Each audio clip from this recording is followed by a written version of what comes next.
ছেলেকে কেমন বিয়ে দিলে হামিদা? জানানো শোনানো নাই। তামা, তোমার নাম কি? অচেনা ভদ্রমহিলা সোফায় আয়েশ করে বসে মেহসানের আপাদমস্তক খুঁটিয়ে দেখছিলেন। তার তীক্ষ্ণ দৃষ্টিতে বিচারসুলভ মানসিকতা স্পষ্ট। তিনি আবার প্রশ্নবাণ ছুড়লেন। হামিদা, মেয়েটার তো কোনো হদিসই জানলাম না। বংশ পরিচয় কি? তোমাদের তো বড় ঘর, তা এমন হুট করে অচেনা কাউকে বউ করে আনলে? মান সম্মানেরও তো একটা ব্যাপার আছে। মেহসানা মাথা নিচু করে দাঁড়িয়ে আছে, ওর আঙুলগুলো শাড়ির আঁচল নিয়ে অকারণে পাক খাচ্ছে। এই অপমানজনক কথাগুলো ওর বুকের ভেতরটা দপ করে জ্বালিয়ে দিচ্ছে। কিন্তু সৌজন্য বজায় রেখে ও কোনো উত্তর খুঁজে পাচ্ছে না। হামিদা বেগম কিছুটা অপ্রস্তুত হয়ে হাসার চেষ্টা করলেন। আরে ভাবি, ওসব কথা বাদ দেন না। আর মেহেসানার পরিচয় তো আদ্রিয়ানি ভালো জানে, ও নিজেই পছন্দ করেছে। কিন্তু সেই আত্মীয় মহিলা থামার পাত্রী নন। তিনি এবার সরাসরি মেহসানার দিকে তাকিয়ে বলেন। তামা, তুমিই বলো দেখি। মেহসানা তখন উত্তরের সন্ধানে মরিয়া কি বলবে কি না বলবে এমন দোলাচলে ভুগছে। এমন সময় সিঁড়ি দিয়ে বলিষ্ঠ পদক্ষেপে নেমে এলো আদ্রিয়ান। পরনে সাদা টি শার্ট আর ক্যাজুয়াল প্যান্ট। সিঁড়ির শেষ ধাপে দাঁড়িয়ে ও হিমশীতল কণ্ঠে বলল। ওকে কি প্রশ্ন করছিলে আন্টি? আদ্রিয়ানের উপস্থিতিতে খানিক বিব্রত হলেন বোধহয় মহিলাটি। আদ্রিয়ান এগিয়ে এসে মেহসানার পাশে দাঁড়িয়ে আলতো করে ওর কাঁধে হাত রাখল। মেহসানা কিঞ্চিত বিস্মিত দৃষ্টি নিক্ষেপ করল আদ্রিয়ানের দিকে। তবে আদ্রিয়ান তাতে বিন্দুমাত্র বিচলিত না হয়ে আত্মীয় মহিলাটির দিকে তাকাতেই মহিলা হকচকিয়ে গিয়ে বললেন। আরে আদ্রিয়ান, তুই তো শুনলেই না আমি কি বলছিলাম। তুই তো শুধু... আদ্রিয়ান ঠান্ডা হাসি হেসে কথা কেড়ে নিয়ে বলল। আমি সবটাই শুনেছি। তো আন্টি, আমি শেহনাজকে ভালোবেসে বিয়ে করেছি। So she was important for me, not her family status. But আপনি যেহেতু শুনেছেন তাই বলি, এই এক সম্মানিত ফ্যামিলির মেয়ে, প্লাস এখন এক সম্মানিত ফ্যামিলির বউ, সঙ্গে একজন ফিউচার লয়ার। আশা আশা করছে বুঝতে পারছেন। পুরো ঘরে এক মুহূর্তের জন্য পিনপত নীরবতা নেমে এলো। আদ্রিয়ান এবার মেহসানের দিকে তাকিয়ে খুব স্বাভাবিক গলায় বলল। চলো তো, এক কাপ কফি লাগবে আমার। সে মেহসানের হাতটা শক্ত করে ধরে সবাইকে এক প্রকার উপেক্ষা করেই রান্নাঘরের দিকে এগিয়ে এলো। রান্নাঘরের ভেতরে পা রাখতেই এতক্ষণে সেই শক্ত বাঁধনটা আলতো করে ছেড়ে দিল আদ্রিয়ান। মেহসানার দিকে তাকিয়ে কিছুটা অপরাধবোধ মাখানোর স্বরে বলল। সরি, আসলে সবার সামনে ওভাবে হাত ধরার জন্য। মেহসানা ক্ষণিকের জন্য স্তব্ধ হয়ে রইল। আদ্রিয়ানের সৃষ্ট এই আকস্মিক দূরত্ব যেন ওর বুকের ভেতর কোথাও একটু আঘাত করছে। নিজেকে সামলে নিয়ে ও আদ্রিয়ানের দিকে তাকালো। ওর দু চোখে তখন কৃতজ্ঞতার রেশে স্পষ্ট। মৃদুস্বরে ও বলল। ধন্যবাদ। আদ্রিয়ান কপালে সামান্য কুঞ্চন ফুটিয়ে একটু অবাক হয়ে তাকালো, প্রশ্ন করলো। ধন্যবাদ কেন? আমাকে ওই অপমানের হাত থেকে রক্ষা করার জন্য। আজ আপনি না থাকলে... মেহসানের কথা শেষ হওয়ার আগে আদ্রিয়ান ওর দিকে তাকিয়ে শান্ত গলায় বলল। ওটা আমার দায়িত্ব ছিল। আমার বাড়িতে কেউ তোমাকে নিয়ে আঙ্গুল তোলে, সেটা আমি বেঁচে থাকতে দিতে দেব না। দায়িত্ব শব্দটা কর্ণকুহরে পৌঁছাতে মেহসানার ঠোঁটের কোণে একটা মলিন হাসির রেখা ফুটে উঠল। মনটা যেন এক নিমেষে কেমন ভারাক্রান্ত হয়ে গেল ওর। আদ্রিয়ানের কথা না বাড়িয়ে যখনই রান্নাঘর থেকে বের হয়ে যাওয়ার জন্য পা বাড়াবে, মেহসানা নিজেকে আর ধরে রাখতে পারল না। এক বুক আকুলতা নিয়ে বলে উঠল। শুধু এই দায়িত্ব? কথাটা শুনে আদ্রিয়ানের পথ চলা থমকে গেল। ও ধীর পায়ে পেছন ফিরে তাকালো। ওর চোখে এখন গভীর কৌতূহল। মেহসানার দিকে স্থির দৃষ্টি রেখে ও জিজ্ঞেস করলো। আর আর কিছু চাও? মেহসানের কণ্ঠ চিরে আর কোনো শব্দ বের হলো না। যেন এক নিমেষে সব ভাষা হারিয়ে গিয়েছে ওর। বুকের ভেতর চলতে থাকা তীব্র দোলাচল আর মনের ব্যাকুলতা কোনো যুক্তিতেই ও সাজিয়ে উঠতে পারল না। আদ্রিয়ান ওর সেই নীরবতার মর্মার্থ খুঁজতেই যেন উৎসুক চোখে চাতকের মতো চেয়ে রইল। সেই জিজ্ঞাসু দৃষ্টির সামনে দাঁড়িয়ে মেহসানা কোনো মতে নিজেকে সামলে নিয়ে কেবল এটুকুই বলল। কফিটা নিয়ে আসছি। মেহসানার সন্তর্পণে বিষয়টা এড়িয়ে যাওয়ার ভঙ্গিতে আদ্রিয়ানার দাঁড়ালো না। এক দীর্ঘশ্বাস ফেলে ধীর পায়ে বেরিয়ে গেল। ওর প্রস্থান পথের দিকে চেয়ে একটা দীর্ঘ নিঃশ্বাস ত্যাগ করলো মেহসানা। ইস, কতই না ভালো হতো যদিও হৃদয় বিদ্যমান কথাগুলো ওর ভাষ্যে পরিণত করতে পারত।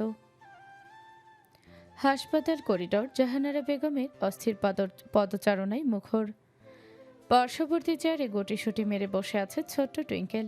ডাগর চক্ষু কার্নিশে শ্রাবণের মেঘ জমেছে কিঞ্চিত। আফজাল সাহেব হাসপাতালের বেঞ্চের কোনায় বসে আছেন, ললাটে দুশ্চিন্তার ভাঁজ স্পষ্ট। থমথমে নীরবতা ভেঙে কেবিন থেকে বেরিয়ে এলেন গাইনি বিশেষজ্ঞ ডক্টর সায়রা। তাকে দেখা মাত্রই জাহানারা বেগম অস্থির হয়ে এগিয়ে গেলেন। আফজাল সাহেবও বসা থেকে উঠে দাঁড়ালেন, তার চোখে মুখেও চরম উদ্গ্রীবতা। জাহানারা বেগম দুশ্চিন্তাগ্রস্ত কণ্ঠে জিজ্ঞেস করলেন, ডাক্তার, আমার মেয়েটা কেমন আছে? ওর কি হয়েছে বলুন তো? ডক্টর সাইরা মুখে মৃদু আশ্বস্তকারী হাসি ফুটিয়ে বললেন, ভয়ের কিছু নেই, ওনার জ্ঞান ফিরেছে। আসলে প্রচণ্ড শারীরিক দুর্বলতা এবং সঠিক সময় খাবার না খাওয়ার দরুন ব্লাড প্রেশারটা ফল করেছিল, যার কারণে উনি সেন্সলেস হয়ে যান। তবে ডাক্তার একটু থামতেই আফজাল সাহেব চিন্তিত মুখে বললেন, কোনো জটিলতা ডাক্তার? না, জটিলতা নয়, তবে ওনার শারীরিক কিছু লক্ষণ দেখে আমি একটা বিশেষ বিষয় আশঙ্কা করেছি। নিশ্চিত হওয়ার জন্য কিছু টেস্ট দিয়েছি, রিপোর্টগুলো হাতে পেলেই মেন রেজাল্ট জানাতে হবে। আপনারা চাইলে এখন ভিতরে গিয়ে ওনার সাথে দেখা করতে পারেন। ডক্টর সাইরা প্রেসক্রিপশনটা নার্সের হাতে দিয়ে কেবিনের দিকে ইশারা করলেন। ডাক্তারের কথায় জাহানারা বেগম আর আফজাল সাহেব যেন কিছুটা স্বস্তির নিঃশ্বাস ফেললেন। আফজাল সাহেব পাশে বসা ছোট টুইঙ্কেলের মাথায় হাত রাখলেন। এতক্ষণ ভয়ে চুপসে থাকা মেয়েটি দাদু ভাইয়ের হাত ধরতেই কাঁদো কাঁদো গলায় বলল, দাদু ভাই, বানি ঠিক আছে তো? আমরা কি এখন ভিতরে যাব? হ্যাঁ দাদুমণি, তোমার বাণী একদম ঠিক আছে, চলো আমরা ভেতরে যাই। আফজাল সাহেব টুইঙ্কেলকে কোলে তুলে সম্মুখপানে অগ্রসর হলেন। কেবিনের দরজা ঠেলে ভেতরে প্রবেশ করতে দেখা গেল তৃষা বেডে হেলান দিয়ে শুয়ে আছে। স্যালাইনের সুই ফোটানো হাতটার দিকে তাকিয়ে ও স্তব্ধ হয়ে আছে। চোখ দুটো এখনো কিছুটা ক্লান্ত ও মলিন। শ্বশুর শাশুড়ি আর টুইঙ্কেলকে ভেতরে ঢুকতে দেখে ও নিজেকে একটু সামলে নিয়ে হালকা হাসার চেষ্টা করল। টুইঙ্কেল কোল থেকে নেমে এক ছুটে বেডের পাশে গিয়ে দাঁড়ালো। তৃষার সুস্থ হাতটা নিজের দুহাতে জড়িয়ে ধরে আকুল হয়ে বলল, বানি, তুমি এভাবে ঘুমিয়ে গিয়েছিলে কেন? I was so scared. Trisha আলতো করে টুইঙ্কেলের গালটা ছুঁয়ে দিয়ে বলল, আই এম সরি সুইটহার্ট, বানির একটু টায়ার্ড লাগছিল তো তাই। দেখো, আমি এখন একদম ঠিক আছি। জাহানারা বেগম বেডের পাশে এসে বসে তৃষার কপালে হাত রাখলেন, পরম মমতায় বললেন, শরীরের উপর এত দখল দেওয়া ঠিক হয়েছে মা? নিজের প্রতি এতটুকু খেয়াল রাখিস না তুই? সংসার, টুইঙ্কেলের পড়াশোনা, নিজের ইউনিভার্সিটি পরীক্ষা সব একা হাতে সামলাতে গিয়ে শরীরটা একেবারে শেষ করে ফেলেছিস। শাশুড়ির এই মাতৃসুলভ বকুনিতে তৃষার চোখ দুটো কৃতজ্ঞতায় ভিজে উঠল ও অপরাধী স্বরে বলল, আসলে ইদানিং সকালের দিকে খাবার খেতে ইচ্ছে করতো না মা। ভাবিনি এভাবে মাথা ঘুরে পড়ে যাব। শুধু শুধু তোমাদের কষ্ট দিলাম। আফজাল সাহেব এগিয়ে এসে গম্ভীর স্নেহশীল কণ্ঠে বললেন, কষ্টের কথা বলে আমাদের পর করে দিও না মা। আর্যর অনুপস্থিতিতে তোমার দেখভাল করা আমাদের দায়িত্ব। আজ থেকে নিজের পড়াশোনার পাশাপাশি শরীরের যত্নটাও সমানভাবে নিতে হবে। কোনো রকম অবহেলা আমি আর বরদাস্ত করব না। জাহানারা বেগম যোগ করলেন, বাবা ঠিকই বলেছে তৃষা, এখন থেকে তোর খাওয়া দাওয়ার পুরো দায়িত্ব আমার। টুইঙ্কেল এবার কোমরে হাত দিয়ে বড়দের মতো সাই দিয়ে বলল, হ্যাঁ বানি, দাদুমণি একদম রাইট। তুমি আর ব্রেকফাস্ট স্কিপ করতে পারবে না। আমি নিজে এসে তোমাকে খাইয়ে দিব, আন্ডারস্ট্যান্ড? টুইঙ্কেলের এমন পাকা পাকা কথায় পুরো কেবিনের থমথমে ভাবটা নিমিষেই কেটে গেল। তৃষা হেসেই ফেলল এবং ওর চিবুক নেড়ে দিয়ে বলল, yes my little professor, understand? হাসি ঠাট্টার মাঝে তৃষার হঠাৎ মনে পড়ে গেল আর্যর কথা। ও কিছুটা শঙ্কিত চোখে জাহানারা বেগমের দিকে তাকিয়ে আমতা আমতা করে বলল, মা একটা কথা বলবো? হ্যাঁ মা বল। তৃষা এক বুক দ্বিধা মিশ্রিত কণ্ঠে বলল, বলছিলাম ওনাকে কি এই ব্যাপারে কিছু জানানো হয়েছে? আফজাল সাহেব বললেন, না, এখনো জানানো হয়নি। ভাবলাম আগে ডাক্তার দেখাই, তারপর। তৃষা তড়িঘড়ি করে বলে উঠল, বাবা প্লিজ, তাহলে ওনাকে এখন কিছু জানাবেন না। এমনিতেই জাহাজে থাকলেও বাড়ির জন্য সারাক্ষণ চিন্তিত থাকে। এখন যদি ওই শোনে আমি হসপিটালে, তবে ওখানেও কিছুতেই মন দিতে পারবে না। ওর কাজের ক্ষতি হোক আমি চাই না। রিপোর্টগুলো আসুক, আমি নিজেই পরে ওকে বুঝিয়ে বলবো। জাহানারা বেগম আফজাল সাহেবের দিকে তাকালেন। তৃষার এই দায়িত্ববোধ ও আর্যর প্রতি নিখাত ভালোবাসা দেখে তাদের মনটা ভরে গেল। আফজাল সাহেব একটা দীর্ঘশ্বাস ফেলে মৃদু হেসে বললেন, আচ্ছা মা, তোমার কথাই রইল। আর্যকে এখন আমরা কিছুই জানাচ্ছি না। তুমি সুস্থ হয়ে বাড়ি ফেরো, সেটাই আমাদের একমাত্র চাওয়া। তৃষা বালিশে মাথাটা এলিয়ে দিয়ে কেবিনের জানালার বাহিরে তাকালো। আকাশের মেঘগুলো কেটে গিয়ে এক ফালি রোদ উকি দিচ্ছে। টুইঙ্কেল ওর পাশে এসে বসলো। আফজাল সাহেব বেরিয়ে গেলেন। জাহানারা বেগম পিছু পিছু ছুটল রিপোর্ট আনতে। সুখের বন্যা বইছে সমগ্র শুকনির জুড়ে। হৃদয়ের গভীর উচ্ছ্বাসে পুরো বাড়ি আজ এক অপার্থিব সুখে মগ্ন। ডক্টর রিপোর্ট অনুযায়ী তৃষা মা হতে চলেছে। এরপরও মাহেন্দ্রক্ষণ যেন চারদিকের বাতাসেও আনন্দের রেণু উড়িয়ে দিচ্ছে। খবর পাওয়ার পরপরই সপরিবারে এসেছে আদ্রিয়ানরা। তবে শুকনির এসে মেহসানা সরাসরি এসেছে তৃষার কক্ষে। তৃষা তখন কপালে হাত রেখে বিছানায় শুয়ে। মেহসানা দৌড়ে এসে ওর পাশে বসে পড়ল। খপ করে ওর নরম হাতটা নিজের মুঠোয় পড়ে বলল, কংগ্রু বেবি, আমি খালামণি হব। আল্লাহ, আমি তো ভাবতেই পারছি না। এক পর্যায়ে ও প্রায় জড়িয়ে ধরল তৃষাকে। তৃষা তড়িঘড়ি বিছানায় আছোয়া হয়ে বসে পড়ল। আরে আরে কি করিস? তুই মা হবি জানো? মেহসানার উচ্ছ্বসিত আলিঙ্গন থেকে নিজেকে সামলে নিয়ে তৃষা ওর গালে মৃদু টোকা দিল। ওষ্ঠকোণে এক চিলতে হাসি ফুটিয়ে বলল, আরে আস্তে, তোর ভাগ্নে বা ভাগ্নি কিন্তু তোর এই এক্সাইটমেন্ট দেখে এখনই ভয় পেয়ে যাবে। মেহসানা তৃষার হাতটা আরো শক্ত করে ধরে চোখের কোণের আনন্দাশ্রু মুছে বলল, I just can't believe it baby, তুই মা হতে যাচ্ছিস। ট্রাস্ট মি, খবরটা শোনার পর থেকে আমার হার্টবিট নর্মাল হচ্ছে না। I am so happy for you dear. Trisha এগাল হেসে বলল, থ্যাঙ্কস আ লট জানো, বাট তুই খালামণি হবি বলে এভাবে চিৎকার করলি পুরো এলাকা মেবি জেনে গেছে। একটু প্লিজ। নোয়ে, আজকে কোনো কাম ডাউন নেই। মেহসানা চিবুকে হাত রেখে আদুরে গলায় বলল, এখন থেকে তো সব আবদার, সব ক্রেভিংস ফুলফিল করার দায়িত্ব আমার। তৃষা আলতো হেসে মাথা নাড়ল। আচ্ছা বাবা, তাই হবে। ঠিক তখনই দরজার চৌকাঠে হেলান দিয়ে দাঁড়িয়ে থাকা আদ্রিয়ানের দিকে তৃষার দৃষ্টি গেল। আদ্রিয়ান পকেটে হাত গুজে মুগ্ধ নয়নে চেয়ে আছে মেহসানার দিকে। কতদিন পর ওর মলিন মুখে এমন বাঁধভাঙা হাসি রেখা ফুটে উঠেছে। সেই হাসির দ্যুতিতে আদ্রিয়ানের ভেতরের সব অন্ধকার যেন এক নিমিষে উধাও হয়ে গেল। ও অপলক চেয়ে রইল চাতকের মতো। তৃষা আদ্রিয়ানের সে চাহনি লক্ষ্য করে মুচকি হাসল। মেহসানার কনুয়ে মৃদু ধাক্কা দিয়ে ফিসফিসিয়ে বলল, এই বেডি, একটু পেছনে তাকিয়ে দেখ, কেউ একজন কিন্তু তোর এই কিউট হাসির ওপর ক্রাশ খেয়ে অলরেডি ফ্রিজ হয়ে গেছে। মেহসানা চমকে উঠে পেছনে তাকাতেই আদ্রিয়ানের গভীর জিজ্ঞাসু দৃষ্টির মুখোমুখি হলো। মুহূর্তেই ওর ফর্সা গাল দুটো লজ্জায় লাল হয়ে উঠল। ও দ্রুত তৃষার দিকে ফিরে মুখ লুকাতে চাইল। আদ্রিয়ান তখনও দরজায় হেলান দিয়ে মৃদু হেসে শান্ত গলায় বলল, কনগ্রাচুলেশন ভাবি। তৃষা ঈষৎ হেসে বলল, থ্যাংক ইউ ভাইয়া। মেহসানারা বিদায় নিয়েছে বেশ অনেকক্ষণ। কক্ষের মাঝে ধীর পায়ে পায়চারি করছিল তৃষা। এক অযাচিত অস্থিরতা গ্রাস করেছে ওকে। কোনো সুনির্দিষ্ট কারণ ছাড়াই বুকের ভেতরটা কেমন যেন তোলপাড় করছে। বড্ড অস্থির অস্থির লাগছে। মনের এক কোণে তীব্র বাসনা জাগছে আর্যকে একবার ফোন করতে, ওর চেনা কণ্ঠস্বরটা শুনতে। কিন্তু পরক্ষণেই মনে পড়ছে আর্য অবসর পাওয়ার সঙ্গে সঙ্গেই তো ওকে কল করে। তাই এখন আর্যকে কল করাটা নিছক বোকামি, ভিন্ন অন্য কিছু নয়। কেননা ও চাইলেও এখন কলটা রিসিভ করতে পারবে না। এদিকে জাহানারা বেগমের যত্ন মুহূর্তের মাঝে আকাশ ছুঁয়েছে যেন।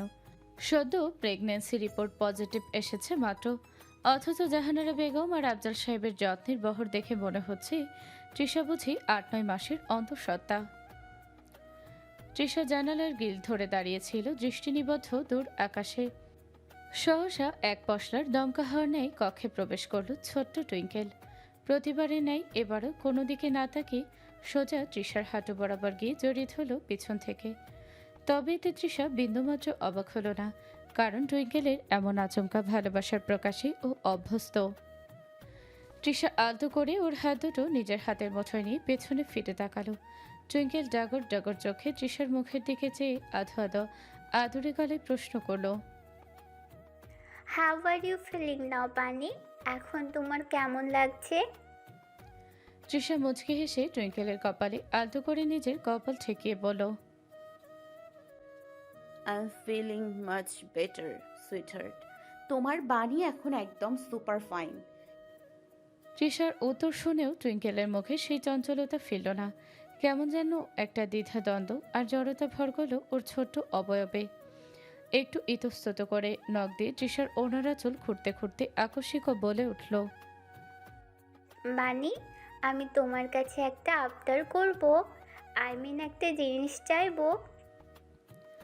মেয়ের কণ্ঠে এমন অভূতপূর্ব দ্বিধা দেখে তৃষা কিছুটা সরু নেত্রে তাকালো। এই প্রথম এতটুকু একটা বাচ্চাকে কোনো কিছু চাইতে এতটা ইতস্তত করতে দেখলো ও। তৃষা আর দাঁড়িয়ে না থেকে একটু ঝুঁকে টুইঙ্কেলের মুখোমুখি উচ্চতায় বসলো। ওর তুলতুলে নরম জলে আলতো করে আঙুল বলিয়ে সেখানে গভীর ভালোবাসায় একটা চুমু খেলো। তারপর নরম গলায় বলল, কি হয়েছে আমার মাম্মামটার? বলো না কি চাই তোমার? বাণীর কাছে চাইতে এত দ্বিধা কিসের? ছোট্ট হৃদয় তোলা অশান্ত ঝড়কে শান্ত করার প্রয়াসে টুইঙ্কেল কয়েক মুহূর্ত মাটির দিকে তাকিয়ে রইল। তারপর এক বুক ভরসা নিয়ে তৃষার চোখের দিকে সরাসরি তাকালো। ওর নিষ্পাপ চোখ দুটোতে এক অদ্ভুত আকুলতা। অনেকক্ষণ পর ও অত্যন্ত মৃদু কাঁপা কাঁপা কণ্ঠে বলল, আমি আমি কি তোমাকে একটু মা বলে ডাকতে পারি বানি? ক্যান আই কল ইউ মা? কথাটা কর্ণকুহরে পৌঁছানো মাত্রই তৃষার পুরো শরীর যেন এক লহমায় স্তব্ধ হয়ে গেল। এক অপার্থিব অনুভূতিতে ও যেন বাকরুদ্ধ, স্পন্দনহীন। বুকের ভেতর এতদিনে জমে থাকা একটা সুপ্ত হাহাকার যেন নিমিষেই শীতল জলরাশিতে রূপ নিল। তৃষার চোখ দুটো টলমলে পানিতে ভিজে উঠল। চোখের কার্নিশ বেয়ে অশ্রুধারা গড়িয়ে পড়ার উপক্রম হলো। ও তো কতদিন ধরে মনে মনে এই একটা ডাক শোনার জন্য জাতকের মতো তৃষ্ণার্ত হয়েছিল।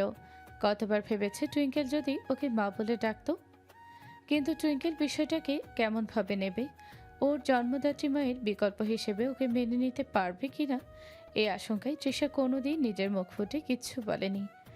আজ সেই পরম কাঙ্ক্ষিত ডাকটি এই ছোট্ট মুখ থেকে স্বতঃস্ফূর্তভাবে বেরিয়ে আসতেই তৃষার মনে হলো পৃথিবীর সমস্ত সুখ যেন এই একটা শব্দের মাঝে এসে বিলীন হয়ে গেছে। ও আর নিজেকে ধরে রাখতে পারল না। ও সুসিক্ত চোখে টুইঙ্কেলকে বুকের মাঝে শক্ত করে জড়িয়ে ধরল। ধরা কণ্ঠে আওড়ালো, আচ্ছা। সম্মতিটা পাওয়া মাত্রই টুইঙ্কেল যেন আনন্দে আত্মহারা হয়ে গেল। তৃষার গলাটা আরো শক্ত করে জড়িয়ে ধরে ওর গালে একটা টপটপ শব্দে চুমু খেলো। তারপর মুখে এক চিলতে বিজয়ী হাসি ফুটে মায়াবী কণ্ঠে বলল, তাহলে আজ থেকে তোমাকে আমি শুধু মা বলেই ডাকবো। নো মোর বানি, ইউ আর মাই মাম্মি নাও। তৃষা অশ্রুসিক্ত চোখে হেসে ফেলল। টুইঙ্কেলের নাকটা হালকা টেনে দিয়ে বলল, ওরে আমার পাকা বুড়ি, তা হঠাৎ বাণীর ওপর এত রাগ কেন শুনি? মা ডাকটা বুঝি খুব বেশি পছন্দ? ইয়েস মা, মা ডাকলে মনে হয় তুমি শুধুই আমার, একদম আমার নিজের। I love you so much মা। টুইঙ্কেলের মুখে প্রথম মা ডাকটা শুনে তৃষার বুকটা এক পরম তৃপ্তিতে ভরে উঠল। ও আবার ওকে বুকের মাঝে শক্ত করে চেপে ধরে কপালে চুমু খেয়ে বলল, love you too my little angel. আজ থেকে আমি শুধুই তোমার মা। অন্তরিক্ষের বক্ষপটে কাস্তের ন্যায় ঝুলে আছে এক ফালি চাঁদ। টুইঙ্কেল গভীর নিদ্রায় মগ্ন। তৃষা এক ঝলক ওর মায়াবী মুখশ্রীতে চেয়ে